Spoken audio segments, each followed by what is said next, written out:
Hello everyone, welcome back to my channel. இன்னைக்கு நம்ம exercise 1.3ல problem number 8 தான் பார்க்க போறோம். A function f is defined by N function f வந்து இப்படி define பண்ணியிருக்காங்க. இப்படி define பண்ணிட்டு find x என்னோட x ஓட வேல்யூவை கண்டுபிடிக்க சொல்லியிருக்காங்க such that f of x square equal to f of x the whole square அப்படின்ற ஒரு கண்டிஷனையும் எனக்கு கொடுத்துருக்காங்க. இங்கே f of x கொடுத்து bracket போட்டு தான் ஸ்கொயர் போட்டிருக்காங்க. So f of x the whole squareன்னு அர்த்தம். ஓகேவா? இப்போ நான் வந்து ஃபர்ஸ்ட் f of x ஸ்கொயரோட வேல்யூ என்ன, அடுத்து f of x the whole ஸ்கொயரோட வேல்யூ என்னன்னு கண்டுபிடிச்சிட்டு அடுத்து நம்ம அதை ஈக்குவேட் பண்ணலாம். ஓகேவா? ஸோ இப்போ இதோட நீங்கள் கம்பேர் பண்ணி பார்த்தீங்கன்னா எக்ஸுக்கு பதிலாக என்ன இருக்குது, எனக்கு எக்ஸ் ஸ்கொயர்னு இருக்குது. ஸோ எங்கெல்லாம் எக்ஸ் வருமோ அங்கெல்லாம் அதுக்கு பதிலாக நான் என்ன போட போகிறேன், எக்ஸ் ஸ்கொயர்னு போட போகிறேன். அதாவது இந்த 2க்கு பக்கத்தில் எக்ஸ் இருக்குல்ல, அதுக்கு பதிலாக நம்ம என்ன பண்ண போகிறோம், எக்ஸ் ஸ்கொயர்னு போட போகிறோம். ஸோ எனக்கு என்ன வரும், இங்கே 3 minus 2 into xக்கு பதிலாக நம்ம என்ன பண்ண போகிறோம், எக்ஸ் ஸ்கொயர்னு போட போகிறோம். ஏன்னா இங்கே எக்ஸ் ஸ்கொயர் இருக்கனால. ஸோ இதுதான் என்னோட எஃப் ஆஃப் எக்ஸ் ஸ்கொயரோட வேல்யூ.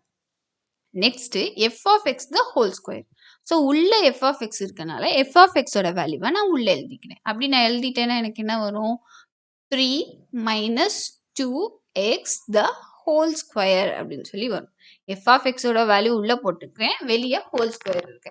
ஸோ இது பார்க்க எப்படி இருக்கு, a minus b the whole square மாதிரி இருக்கா. அதோட ஃபார்முலா நமக்கு என்னது, a square plus b square minus 2ab. இங்கே a மாதிரி என்ன இருக்குன்னா என்னோட 3 இருக்கு அண்ட் b மாதிரி என்னோட 2x இருக்கு.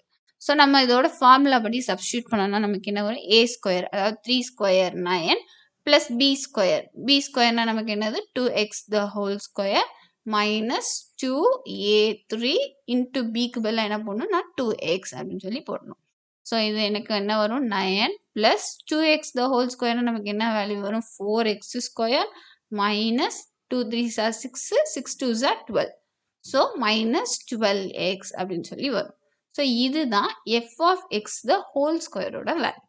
ஸோ நம்ம ரெண்டு வேல்யூமே கண்டுபிடிச்சாச்சா. ஸோ இந்த ஈக்குவேஷனில் நம்ம சப்ஸ்டியூட் பண்ண போகிறோம். ஃபர்ஸ்ட் எனக்கு இங்கே என்ன இருக்குது, எஃப் ஆஃப் எக்ஸ் ஸ்கொயர் தானே இருக்குது. ஸோ அதோட வேல்யூவை நான் இங்கே ஃபர்ஸ்ட் எழுதிக்கிறேன். So 3 minus 2x square equal to, அடுத்து இங்கிட்ட என்ன இருக்குது, f of x the whole square இருக்குது. So f of x the whole ஸ்கொயரோட வேல்யூவை நான் இங்கே எழுதிக்கிறேன். So 9 plus 4x square minus 12x. So இப்போ என்ன பண்ண போகிறேன்னா 2x ஸ்கொயரை இங்கிட்டும் 9 அங்கிட்டும் நான் எடுக்க போகிறேன். அப்படி எடுத்தேன்னா எனக்கு என்ன வரும், 3 மைனஸ் 9 வரும். அங்கிட்டு இருக்க ப்ளஸ் லைன் இங்கிட்டு வரும்போது மைனஸாக மாறிடும். 4x ஸ்கொயர் அங்கிட்டு இருக்க மைனஸ் 2x ஸ்கொயர் இங்கிட்டு வரும்போது என்ன மாறி ப்ளஸ் 2x ஸ்கொயராக மாறி மைனஸ் 12x அப்படின்னு சொல்லி அதுவும் நம்ம எழுதிடலாம். ஸோ இப்போ இதை நம்ம சப்ராக்ட் பண்ணோம்னா, ஸோ ப்ளஸ் இருக்குது மைனஸ் இருக்குது. ஸோ ரெண்டு டிஃப்ரெண்ட்டான சிம்பிள் இருந்துச்சு. நம்ம என்ன பண்ணணும்னு சொல்லியிருக்கேன், எப்பயுமே மைனஸ் தான் பண்ணணும். மைனஸ் பண்ணணும் நமக்கு என்ன ஒரு 6 பண்ணிவிட்டு கிரேட்டர் நம்பர் சிம்பிள் என்ன அப்படின்னு சொல்லி பார்க்கணும். கிரேட்டர் நம்பர் எனக்கு 9, அதோட சிம்பிள் மைனஸ். ஸோ அதனால எனக்கு இங்கே என்ன வரும்னா மைனஸ் 6 அப்படின்னு சொல்லி வரும். ஈக்குவல் டு இந்த ரெண்டு டேர்மையுமே என்னால் ஆட் பண்ண முடியும். ஏன்னா இந்த வேரியபிள் டேர்ம்னா எக்ஸ் ஸ்கொயர் தான் இங்கே வேரியபிள் டேர்ம்னு சொல்லுவாங்க. அது இங்கே சேமாக இருக்கனால இந்த ரெண்டு டேர்மை என்னால் ஆடோ சப்ராக்டோ பண்ண முடியும். பட் இந்த டேர்மோட என்னால் இந்த ரெண்டு டேர்மை ஆடோ சப்ராக்டோ பண்ண முடியாது. ஏன்னா இங்கே எக்ஸ் இருக்குது, ஆனால் இங்கே எக்ஸ் ஸ்கொயர் இருக்குது. ஸோ ஏதோ ஒரு ரெண்டு டேர்ம் அதில் வேரியபிள் இருந்துச்சுன்னா ஆடோ சப்ராக்டோ எப்போ பண்ண முடியும்னா அந்த வேரியபிள் டேர்ம் சேமாக இருக்கும்போது. ஸோ இங்கே வந்து இந்த ரெண்டு இதுலையுமே இந்த எக்ஸ் ஸ்கொயர் சேமாக இருக்கனால இந்த ரெண்டு டேர்மே நான் என்னால் ஆட் பண்ண முடியும். ஸோ 4 + 2 எனக்கு என்ன வரும், 6. So equal to 6x square அப்படின்னு சொல்லி வரும். மைனஸ் 12x அப்படியே எழுதிக்கிறேன். அடுத்த ஸ்டெப்பில் இங்கிட்ட இருக்க மைனஸ் 6 நான் இங்கிட்ட எழுதிக்கிறேன். So 6x square minus 12x minus 6 இங்கிட்டு வரும்போது என்ன ஆகிடும், ப்ளஸ் 6 ஈக்குவல் டு 0 அப்படின்னு சொல்லி வரும். ஸோ எல்லா இடத்துலையுமே வந்து 6 இருக்கனால எல்லாமே 6ஓட மல்டிபிள்ஸாக இருக்கனால இந்த ஹோல் ஈக்குவேஷனே நான் என்ன பண்ண போகிறேன்னா 6ஆல் டிவைட் பண்ண போகிறேன். ஸோ அப்படி நான் இந்த ஈக்குவேஷனே 6ஆல் நான் டிவைட் பண்ணேன்னா எனக்கு என்ன வரும், X square minus 2x plus 1 equal to 0 அப்படின்னு சொல்லி வரும். இங்கே எல்லா இடத்துலையுமே 6ஓட மல்டிபிள்ஸ் இருக்கனால இந்த ஹோல் ஈக்குவேஷனை நான் 6ஆல் டிவைட் பண்ணுறேன். அப்படி நான் டிவைட் பண்ணேன்னா அது ஒரு டேர்முக்குமே நம்ம 6ஆல் டிவைட் பண்ணுற மாதிரி. ஸோ 6 இங்கே போயிடும், இங்கே 6ன்றது என்ன ஆயிரும், 2 ஆயிரும். ஸோ மைனஸ் 2x இங்கிட்ட இருக்க 6 கேன்சல் ஆகி எனக்கு 1ன்னு வரும். ஸோ இப்போ இந்த ஈக்குவேஷனுக்கு வந்து நம்ம ஃபேக்டரை கண்டுபிடிக்க போகிறோம். ஸோ ஃபேக்டரை எப்படி கண்டுபிடிக்கணும்னா ஒரு ட்ரீ ஷேப்பில் போடும். போட்டுட்டு இங்க என்ன இருக்கோ அது தூக்கி மேல எழுதணும். இங்க 1 இருக்கனால அத நான் மேல எழுதிக்கிறேன். நடுவுல வந்து இங்க என்ன இருக்கோ அத எழுதணும். இங்க -2 இருக்கனால அத தூக்கி நான் நடுவுல எழுதிக்கிறேன். இப்ப நம்ம எப்படி இதுக்கு ஆன்சர் கண்டுபிடிக்கணும்னா, இந்த 2 இடத்துலயும் நான் ஒரு நம்பர் போடுவேன்ல, அந்த நம்பர மல்டிபிள் பண்ணா எனக்கு இது கிடைக்கணும். அதுவே அதே 2 நம்பர் ஆட் பண்ணா எனக்கு -2 கிடைக்கும். அப்படிதான் நம்ம வேல்யூ போடுவோம். அப்படி நம்ம பார்த்தோம்னா, இப்ப நான் இந்த 2 இடத்துலயும் நான் -1 போட்டேன்னு வச்சுக்கோங்க. இந்த 2த்தையும் நீங்க வந்து மல்டிபிள் பண்ணி பாருங்க. 1 ஒன்ஸ் ஆர் 1ன்னு வரும். மைனஸ் இன்டு மைனஸ் நமக்கு என்ன பிளஸ். இந்த 1 வந்துருச்சா? இந்த 2த்தையும் மல்டிபிள் பண்ணும்போது. அதுவே இது 2த்தையும் ஆட் பண்ணி பாருங்க. இது 2மே சேம் சிம்பிள். அப்ப நம்ம ஆட் பண்ணுவோம். அப்ப 2ன்னு வருமா? 2ன்னு வந்ததுக்கப்புறம் கிரேட்டர் நம்பர் சிம்பல் என்னன்னு பார்ப்போம். இங்க 2மே ஒரே நம்பர் தான். அதோட சிம்பல் மைனஸ்னால நமக்கு என்ன வரும்? -2. இந்த 2 நம்பர மல்டிபிள் பண்ணும்போது எனக்கு 1 வருது. இந்த 2 நம்பர் ஆட் பண்ணும்போது இந்த சென்டர்ல இருக்க நம்பர் வருது. இதுதான் இதோட ஃபேக்டர்ஸ் அப்படின்னு சொல்லுவாங்க. இத எப்படி எழுதுவாங்கன்னா, ஒரு எக்ஸோட சேர்த்து எழுதுவாங்க.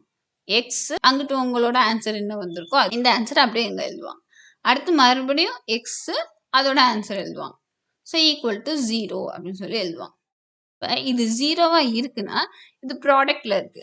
ப்ராடக்ட்ல இருக்கும்போது எப்ப வந்து 2 நம்பர் ஈக்குவல் டு 0வா இருக்கும்? இப்போ 1 இப்ப 9 இன்டு 0ன்னா அதோட வேல்யூ என்ன வரும் எனக்கு? 0ன்னு வரும். இல்லன்னா 0 இன்டு 9ன்னா அதோட வேல்யூ என்ன வரும் எனக்கு? 0ன்னு வரும். ஸோ 2 நம்பருமே 0வா இருந்தாலும் எனக்கு ஆன்சர் வந்து 0 தான். பட் அது 0வா இருக்கிறதுக்கு போதுமான கண்டிஷன் எனக்கு என்னன்னா, ஏதாச்சும் ஒரு நம்பர் 0வா இருந்தாலே எனக்கு போதும். மல்டிப்ளிகேஷன்ல எனக்கு வந்து 0 வந்துரும். இதுவே எனக்கு வந்து போதுமான கண்டிஷன். 2மே 0வா தான் இருக்கணும்னு அவசியம் இல்ல. ஏதாச்சும் ஒரு நம்பர் 0வா இருந்தாலே அதோட மல்டிப்ளிகேஷனோட ஆன்சர் என்னவா இருக்கும்? 0வா தான் இருக்கும். அதனால நான் எப்படி எழுத போறேன்னா, 1 இந்த ஃபர்ஸ்ட்ல இருக்க x-1 0 0வா இருக்கணும். இல்லன்னா நெக்ஸ்ட் இருக்க x-1 வந்து 0வா இருக்கணும். அப்படி இருந்தாலே இந்த இது வந்து எப்படி இருக்கும்? இதோட ஆன்சர் வந்து நமக்கு 0வா வந்துரும். இது ஒண்ணு 0வா இருக்கணும். இல்லன்னா இது 0வா இருக்கணும். அப்ப இங்க 2 இடத்துலயும் நம்ம எக்ஸோட வேல்யூ இந்த 1 -1 நம்ம இங்கிட்டு தூக்கிட்டோம்னா, நம்மளோட எக்ஸோட வேல்யூ என்னதான் வரும்? 1 தான் வரும். இங்கேயும் 1 தான் வரும். இங்கேயும் 1 தான் வரும். என்னோட எக்ஸோட வேல்யூ என்னன்னு இதுலேருந்து தெரியுது? 1. எனக்கு குடுத்துருக்க கண்டிஷன வச்சு, நான் சிம்ப்ளிஃபை பண்ணதுல எனக்கு என்ன தெரிஞ்சிருக்கு? என்னோட எக்ஸோட வேல்யூ 1 அப்படின்னு சொல்லி நான் கண்டுபிடிச்சுட்டேன். இதுதான் ப்ராப்ளம் நம்பர் 8. உங்களுக்கு இந்த வீடியோ பிடிச்சிருந்துச்சுன்னா லைக் பண்ணுங்க. உங்க ஃப்ரெண்ட்ஸ்க்கும் யூஸ்ஃபுல்லா இருக்கும்னு நினைச்சீங்கன்னா ஷேர் பண்ணுங்க. தொடர்ந்து வீடியோ பார்க்க சப்ஸ்கிரைப் பண்ணுங்க. கூடவே பக்கத்துல இருக்க பெல் ஐக்கானை கிளிக் பண்ணி ஆல்ன்ற பட்டனை செலக்ட் பண்ணுங்க. அப்பதான் நம்ம போடுற வீடியோ உங்களுக்கு உடனுக்குடன் நோட்டிஃபை ஆகும். தேங்க்ஸ் ஃபார் வாட்சிங்.